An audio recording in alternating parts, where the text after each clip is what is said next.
Hello everyone and welcome back to my another episode with PILs. আমরা পুরো প্যাসেজগুলো পড়বো না এখন, সরাসরি আমরা কোথায় চলে যাব? সরাসরি আমরা কোশ্চেনে চলে যাব। তো দেখি আমাদের শর্ট অ্যান্সার কোশ্চেন কোথায় আছে। তো আমরা পেলাম 6 থেকে 8 শর্ট অ্যান্সার কোশ্চেন। 6 থেকে 8 হচ্ছে আমাদের short answer question. Answer the questions below, অর্থাৎ নিচের অ্যান্সার কোশ্চেনগুলোর অ্যান্সার করতে হবে। এবং আরেকটি very important that you have to remember one word only. So এখানে বলছে choose one word only from the passage for each answer. এটা কিন্তু ভেরি ইম্পর্টেন্ট একটা বিষয়, এটা আমাদের অবশ্যই মাথায় রাখতে হবে। আমরা কিন্তু প্যাসেজ থেকে কেবলমাত্র একটা ওয়ার্ডকে অ্যান্সার হিসেবে নিতে পারবো, ঠিক আছে? তো write your answer in boxes 6 to 8 on your answer sheet. আমরা দেখে নিলাম। এবার যেটা আমাদের করতে হবে সেটা হচ্ছে কিওয়ার্ড ফাইন্ড আউট করতে হবে, কিওয়ার্ড সিলেক্ট করতে হবে। তো দেখে নিই আমরা কোন কিওয়ার্ডগুলো আসলে আমরা নিতে পারি। তো আমি প্রত্যেকটি ভিডিওতে যে কথাটি বলে থাকি সেটা হচ্ছে, আমরা কোনো নেম থাকলে, প্লেস থাকলে, নেম, প্লেস আর নাম্বার, এগুলো যদি থাকে সেগুলোকে আমরা অবশ্যই কিওয়ার্ড হিসেবে আগে সিলেক্ট করব। তো দেখি এখানে কোনো নেম আছে কিনা। নেম থাকলে কি হয় সেটা আমরা আগে খুঁজে পাই, নাম্বার, নেম, ঠিক আছে, প্লেস, এরকম যদি কোনো কিছু থাকে সেগুলোকে আমরা সাধারণত আগে খুঁজে পাবো এবং সেটাই আগে করার চেষ্টা করব, তাহলে বাকিগুলো চলে আসবে। আর একটা গুরুত্বপূর্ণ বিষয় সেটা হচ্ছে শর্ট অ্যান্সার কোশ্চেন, এটা সাধারণত ইন অর্ডারে থাকে, অর্থাৎ 6 নম্বর যদি আমরা খুঁজে পাই তাহলে 6 নম্বরের পরে আছে 7 নম্বর কোশ্চেনের অ্যান্সার পাবো এবং তারপরে আছে 8 নম্বর পাবো, ঠিক আছে? অথবা যদি আমরা 7 নম্বর আগে খুঁজে পাই তাহলে আগে 6 নম্বর পাবো এবং তারপরে 8 নম্বর পাবো, ঠিক আছে? এটা কিন্তু ইম্পর্টেন্ট একটি বিষয়। তো আমরা দেখি এখানে কি বলা হয়েছে, which part of some step wells provided shade for people. তো এখান থেকে আমরা কি কিওয়ার্ড নিতে পারি এবং কি বুঝলাম, তাই না? এখানে বলা হয়েছে কোন পার্টটা, স্টেপ ওয়েলসের কোন পার্টটা সাধারণত জনগণকে ছায়া দিয়ে থাকতো, তাই না? তাহলে এখানে আমরা কিন্তু শেডটাকে আমরা সিলেক্ট করতে পারি, তারপরে পিপল, ঠিক আছে, শেড পিপল, ওকে। এরপরে what types of serious climate event, তাহলে আমরা ক্লাইমেট ইভেন্ট নিতে পারি। Which took place in south and Rajasthan, এটা একটা name, Rajasthan, south and Rajasthan, এটা আমরা অবশ্যই নিব। Is mention in the article, okay. পরবর্তী 8 নম্বর বলেছে who are frequent visitors to stepwells nowadays. তো আমাদের কি হবে, নাওডেজ। আরেকটা গুরুত্বপূর্ণ বিষয় সেটি হলো আমরা কখনোই এই যে যেমন নাউডেজ, তারপরে শেড বা অন্য যে ক্লাইমেট ইভেন্ট, এগুলো আমরা সরাসরি কিন্তু নাও পেতে পারি, এটার সিনোনিম আমরা পেতে পারি। সো এটা আমাদের মনে রাখতে হবে। যেমন শেডের সিনোনিম কী হতে পারে, শেল্টার হতে পারে। সো এটা আমরা কিন্তু খুঁজে পেতে পারি। তারপরে পিপল না বললে অন্য কিছু বলতে পারে, ইন্ডিভিজুয়াল বা ভিজিটার্স বা অন্য কিছু কিন্তু মেনশন করতে পারে। তারপর নাউডেসের পরিবর্তে বলতে পারে টু ডেজ, দিস ডেজ, ইত্যাদি ইত্যাদি। সো আমরা দেখব আগে আমাদের একটা বড় কিওয়ার্ড, সেটা হচ্ছে কি সাউদার্ন রাজস্থান, এটা কোথায় আছে। এটা যদি পেয়ে যায় তার আগেরটা হচ্ছে 6 নম্বর এবং পরেরটা হচ্ছে 8 নম্বর অ্যান্সার, ঠিক আছে? তো আমরা সাউদার্ন রাজস্থান খুঁজে বের করব, কোথায় দেখিনি, সাউদার্ন রাজস্থান। তো এখানে সাউদার্ন রাজস্থান আমাদের খুঁজতে হবে। এখানে আমরা পেয়ে গেছি সাউদার্ন রাজস্থান। সো এটাকে হাইলাইট করি, সাউদার্ন রাজস্থান, এই যে এটা হচ্ছে আমাদের কিওয়ার্ড। সো এখান থেকে আমাদের অ্যান্সারগুলো আসবে। তো আমাদের বলা হয়েছিল কি যে কোশ্চেনটা আমরা একটু দেখবো, আবার ভালো করে বোঝার চেষ্টা করব যে what types of serious climate event, কোন ক্লাইমেট ইভেন্টের কথা বলা হয়েছে। একটা ক্লাইমেট ইভেন্ট মানে প্রাকৃতিক দুর্যোগের কথা বলা হয়েছে। Which took place in southern Rajasthan is mention in the article. Southern রাজস্থানে কোন ক্লাইমেট ইভেন্টটা সিরিয়াস আকারে ধারণ করেছিল, ঠিক আছে? তো ক্লাইমেট ইভেন্ট একটা প্রাকৃতিক দুর্যোগের কথা।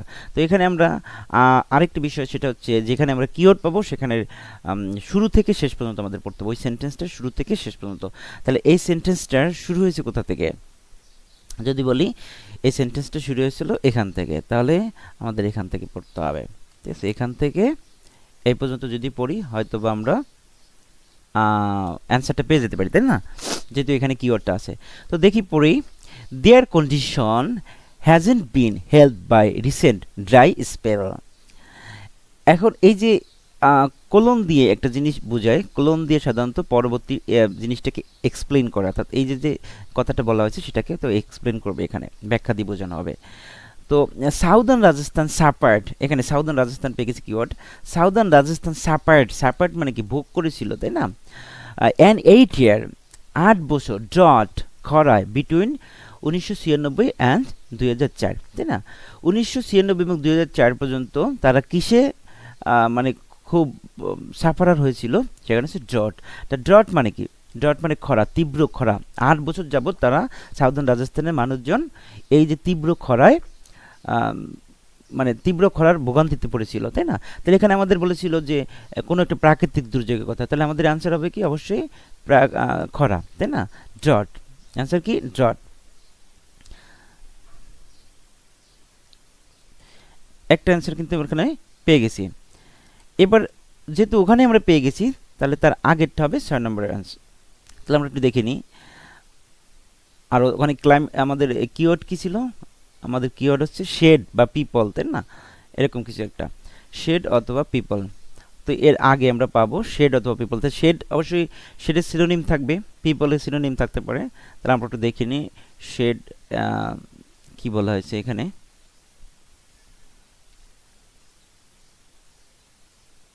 এখানে নেই, তাহলে উপর থেকে খুঁজতে হবে।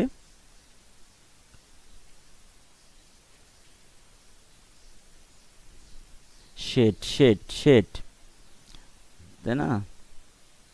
এই যেটা ভিজিটর পাইছি, তা ভিজিটার্স মানে কি? পিপল হতে পারে। এই যে শেল্টার, শেল্টার মানে কি? শেড। তো এখান থেকে, তো এটা শুরু হয়েছে কোথা থেকে? এটা শুরু হয়েছে এখান থেকে। এই যে এখান থেকে আমরা যদি এই পর্যন্ত পড়ি, তাহলে হয়তো অ্যান্সারটা পেয়ে যেতে পারি, তাই না? তো দেখে নিই কী বলেছে। Build from stone and supported by pillars, they also include pavilions that sheltered visitors from the relentless heat. তাহলে রিলেন্টলেস হিট, তীব্র দাবদাহ থেকে ভিজিটার্স মানে পিপলদের শেল্টার, ছায়া দিত কে? এই যে এখানে দেখেন প্যাভিলিয়ন্স বলা আছে। তাহলে প্যাভিলিয়ন্স মানে কি? প্যাভিলিয়ন্স মানে কি? ছাদের মতো কোনো একটা কিছু, ছাউনি, একটা ছাউনির মতো। দ্যাট, এখানে দ্যাট মানে কি? দ্যাট দিয়ে দুটি ক্লোজকে একত্রিত করেছে। তার মানে এই দ্যাটটা কিন্তু এই প্যাভিলিয়ন্সটাকে বোঝাচ্ছে, যে বিল্ড ফ্রম স্টোন, স্টোন থেকে তৈরি হয়েছে, অ্যান্ড সাপোর্টেড বাই পিলার্স, এবং পিলার দিয়ে সাপোর্ট করা হয়েছে। দে অলসো ইনক্লুডেড প্যাভিলিয়ন্স, তারা কিছু ইনক্লুড করেছে প্যাভিলিয়ন্স মানে শেড, ছাউনির মতো কিছু একটা, যেটা কি করতো? শেল্টার দিত, ছায়া দিত ভিজিটার্সদের ফ্রম দ্য রিলেন্টলেস হিট, তীব্র দাবদাহ বা তাপদাহ থেকে বাঁচানোর জন্য মানুষ বা ভিজিটার্সদের এখানে তৈরি করা হয়েছিল প্যাভিলিয়ন্স। তার অ্যান্সার কী হবে? প্যাভিলিয়ন্স। অফকোর্স অ্যান্সার কি? প্যাভিলিয়ন্স। আশা করি বুঝতে পেরেছেন অ্যান্সার কীভাবে খুঁজতে হবে। প্যাভিলিয়ন্স, ঠিক আছে? অ্যান্সার কী হবে? প্যাভিলিয়ন্স। তাহলে আমাদের 6 নম্বর অ্যান্সারটা কি? প্যাভিলিয়ন্স।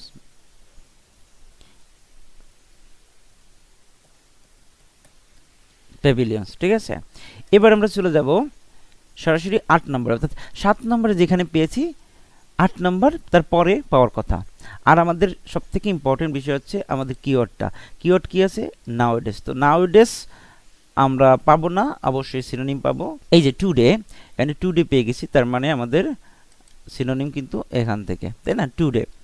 তো এখান থেকে যদি আমরা সিনোনিম পেয়ে থাকি, তাহলে আমাদের এখান থেকে লাস্ট পর্যন্ত পড়তে হবে। তো এখানে বলা হয়েছে কি, এখানে কিন্তু বুঝতে হবে যে হু are frequent visitors to Staples নাউডেজ, বর্তমানে কারা সব থেকে বেশি ভিজিটার্স, স্টেপলস দেখতে কারা সব থেকে বেশি যায়, মানে নাম্বার অফ পিপল অথবা গ্রুপ অফ পিপল হতে পারে।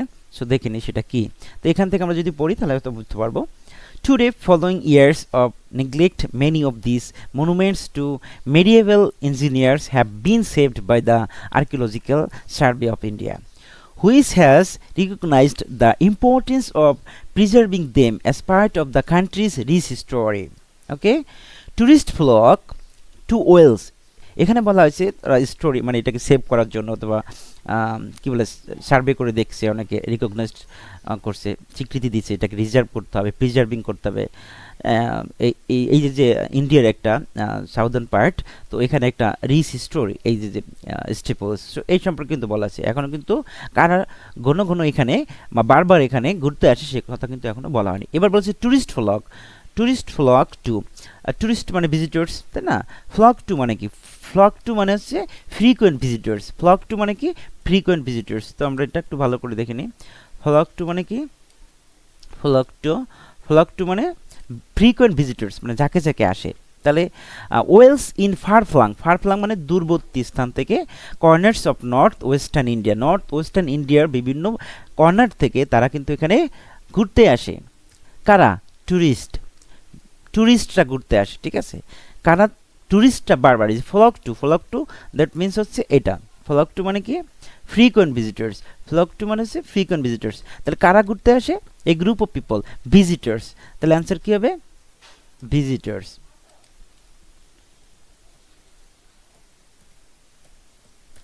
ঠিক আছে, অ্যান্সার হচ্ছে কি? ভিজিটর্স। না সরি, ভিজিটর্স না, দেখেন একটু এখানে কি ছিল, যা ছিল তাই লিখতে হবে। ট্যুরিস্ট কি ছিল? ভিজিটর্স না, ট্যুরিস্ট। আর এখানে তো বলা হয়েছে ভিজিটর্স কারা, তাহলে এখানে দেওয়া ছিল ট্যুরিস্ট। ঠিক আছে, কারা? ট্যুরিস্টরা, তাই না? এই যে TURISTS, তাহলে ট্যুরিস্টরা এখানে ফ্লক টু দ্যাট মিনস হচ্ছে ফ্রিকোয়েন্ট ভিজিটর্স, তাই না? তাহলে ট্যুরিস্টরা বারবার এখানে ঘুরতে আসে। কোথা থেকে? ফার ফ্লাং, দূরবর্তী স্থান থেকে, কর্নার্স অফ নর্থ ওয়েস্টার্ন ইন্ডিয়ার বিভিন্ন কর্নার থেকে এরা কিন্তু বারবার ঘুরতে আসতো ট্যুরিস্টরা। ঠিক আছে, তাহলে আশা করি বুঝতে পারছেন কিভাবে আসলে, সরি এটা চলে গিয়েছে, দেখি আগেরটা, এটা ডিলিট করে দিই। Okay, tourist, TURISTS, tourist. ঠিক আছে, তাহলে প্রথমটার অ্যান্সারটা কি? Which part of some step wells provided shade for people? Pavilion মানে ছাদের মতো কোনো একটা স্টাফ, ঠিক আছে, ছাউনি আকারে এরকম দেওয়া থাকে। তারপর বলছে 7 নম্বরে, what type of serious climate event, কোন ধরনের climate event took place in southern Rajasthan is mention in the article, মানে আর্টিকেলে কি বলা হয়েছে, কোন প্রাকৃতিক দুর্যোগের কথা বলা হয়েছে, সেটা ছিল ড্রট মানে খরা। 8 নম্বর বলছে who are frequent visitors? Flock to, frequent visitors কারা ছিল? Please subscribe to my channel. তাই না? ট্যুরিস্টরা বিভিন্ন সাউদার্ন বিভিন্ন কর্নার থেকে এখানে ঘুরতে আসতো। সো এই ছিল আজকের ভিডিও, আশা করি আপনারা সবাই বুঝতে পারছেন।